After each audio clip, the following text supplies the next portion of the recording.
Hello friends, আজ আমি আপনাদের সাথে খুবই সহজ পদ্ধতিতে চিকেন ক্যাফরিয়েল রেসিপি শেয়ার করব। ফ্রেন্ডস, যদি আমার রেসিপিটা ভালো লাগে লাইক কমেন্ট করবেন, ফ্যামিলি ফ্রেন্ডদের সাথে শেয়ার করবেন আর সাথে আমার চ্যানেলটাকে সাবস্ক্রাইব করে অল নোটিফিকেশানটা অন করে দেওয়ার অনুরোধ রইল, যাতে আমার ভিডিও আপলোড হবার সাথে সাথেই আপনারা নোটিফিকেশান পেয়ে যান। আসুন শুরু করা যাক আজকের রেসিপি। এই রেসিপিটার জন্য আমি এখানে 1 কেজি চিকেনকে মিডিয়াম সাইজ পিস করে কেটে ভালো করে ক্লিন করে নিয়েছি। আমি একটা মশলা বানিয়ে নেব। তার জন্য আমি এখানে কিছু গোটা মশলা নিয়েছি। এর মধ্যে আছে 1 টিস্পুন গোটা জিরে, 1 টিস্পুন গোটা ধনিয়া, সামান্য একটু দারুচিনি, 8-10টা ছোট এলাচ আর 1 টিস্পুন গোলমরিচ। সমস্ত মশলাগুলোকে গরম প্যানের মধ্যে দিয়ে ড্রাই রোস্ট করে নেব। মশলাগুলো ড্রাই রোস্ট হয়ে গিয়েছে। এখন এটাকে একটা প্লেটের মধ্যে ট্রান্সফার করে কিছুটা ঠান্ডা করে নেব। এখন এটাকে পাউডার বানিয়ে নেব। এইভাবে পাউডার বানিয়ে নিয়েছি। এখন এরই মধ্যে দিয়ে দেব 1.5 ইঞ্চির মতো আদা কুচি, 10-12 কোয়া রসুন, 5-6টা কাঁচা লঙ্কা বা নিজের প্রয়োজন মতো কাঁচা লঙ্কা, বেশ কিছুটা পরিমাণ কুচিয়ে নেওয়া ধনিয়া পাতা, অল্প একটু চিনি, 1 টিস্পুন ভিনিগার আর যদি প্রয়োজন হয় অল্প একটু জল দিয়ে খুব ভালোভাবে পেস্ট করে নিতে হবে।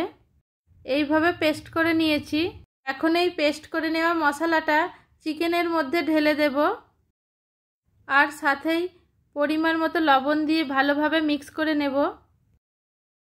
ভালোভাবে মিক্স করে নিয়েছি। এটাকে আর রেস্টে রাখার দরকার নেই। এবার কুক করে নেব।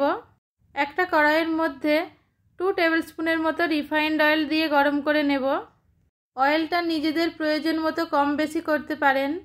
গরম অয়েলের মধ্যে স্লাইস করে কেটে নেওয়া একটা মিডিয়াম সাইজের পেঁয়াজ দিয়ে গোল্ডেন ব্রাউন করে ফ্রাই করে নেব। পেঁয়াজটাকে গোল্ডেন ব্রাউন করে ফ্রাই করে নিয়েছি। এইবার অয়েল থেকে স্ট্রেন করে একটা প্লেটে ট্রান্সফার করে নেব। এখন এই অয়েলের মধ্যেই চিকেনটা দিয়ে দেব। চিকেনটাকে বেশ কিছুক্ষণ টাইম নিয়ে খুব ভালোভাবে কষিয়ে নিতে হবে। চিকেনটাকে খুব ভালোভাবে কষিয়ে নিয়েছি। অয়েলটাও সেপারেট হয়ে গিয়েছে। যদি প্রয়োজন হয় এই সময় এতে প্রয়োজন মতো লবণ দিয়ে মিক্স করে নিতে হবে। এইবার এর মধ্যে অল্প একটু গরম জল দিয়ে মিক্স করে নেব। এইবার ঢাকা লাগিয়ে লো ফ্লেমে চিকেনটা ভালোভাবে সেদ্ধ হওয়া পর্যন্ত রান্না করে নেব। মাঝে মাঝেই ঢাকা খুলে মিক্স করে নেব যাতে চিকেনটা নিচে জ্বলে না যায়। চিকেনটা ভালোভাবে সেদ্ধ হয়ে গিয়েছে। এখন এর মধ্যে কিছুটা পরিমাণ বেরেস্তা বা ফ্রাই করে নেওয়া অনিয়ন দিয়ে মিক্স করে নেব। এইবার উপর থেকে আবারও একটু ফ্রায়েড অনিয়ন ছড়িয়ে দিলাম। এইবার এটা রেডি হয়ে গিয়েছে। এখন এটাতে ঢাকা লাগিয়ে দেব আর গ্যাসের ফ্লেমটাকে বন্ধ করে 5 থেকে 6 মিনিট স্ট্যান্ডিং টাইমে রাখার পর এটাকে ডিশ আউট করে নেব। তৈরি হয়ে গেল খুবই সুস্বাদু চিকেন ক্যাফরিয়েল। আপনারা চাইলে এই পদ্ধতিতে একবার ট্রাই করতে পারেন। এখন এটাকে গরম গরম সার্ভ করে নিতে হবে রুটি, পরোটা, ভাত বা নিজের পছন্দ মতো ডিশের সাথে।